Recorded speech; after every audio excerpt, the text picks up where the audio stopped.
Hi, I'm Ruben Riffel and I'm here at the Destiny cover shoot.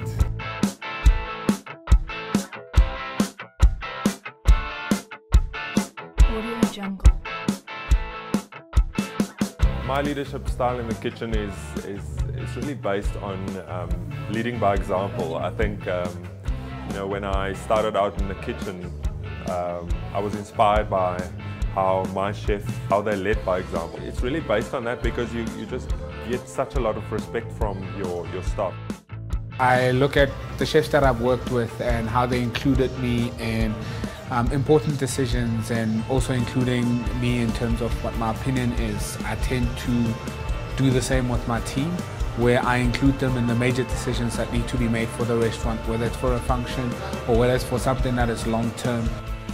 Yeah, in my mind, what defines South African cuisine is really the culture and the people. I mean, it's so diverse. I've struggled with this from day one. When talking to foreigners, especially about South African cuisine, what is it? And that's beautiful because you can't put it in a box, and we should celebrate that. Nowadays, we work with ingredients that are almost the same throughout the world. We just have different names for them.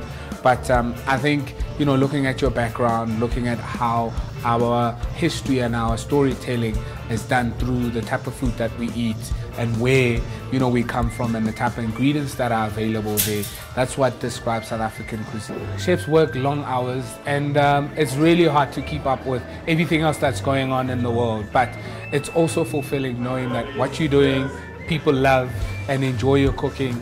But seeing how people are satisfied after, you preparing a meal for them makes up for all of those long and hard hours.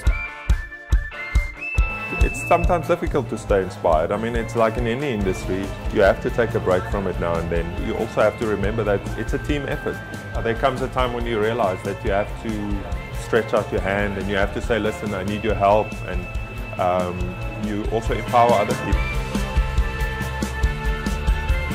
I saw it on the shelves, and I just love the style. I love clothing. I love reading about people, and especially successful people within difficult circumstances. As somebody that is a game changer, you want to be, featured on and really tell your story and inspire as many people as you can. But there's a whole lot of things that we're not really aware of that in terms of fashion and style, that also comes into play, but also building people's careers and inspiring them to do their best. And I think it's a magazine that does that, and I feel very privileged to be included in that.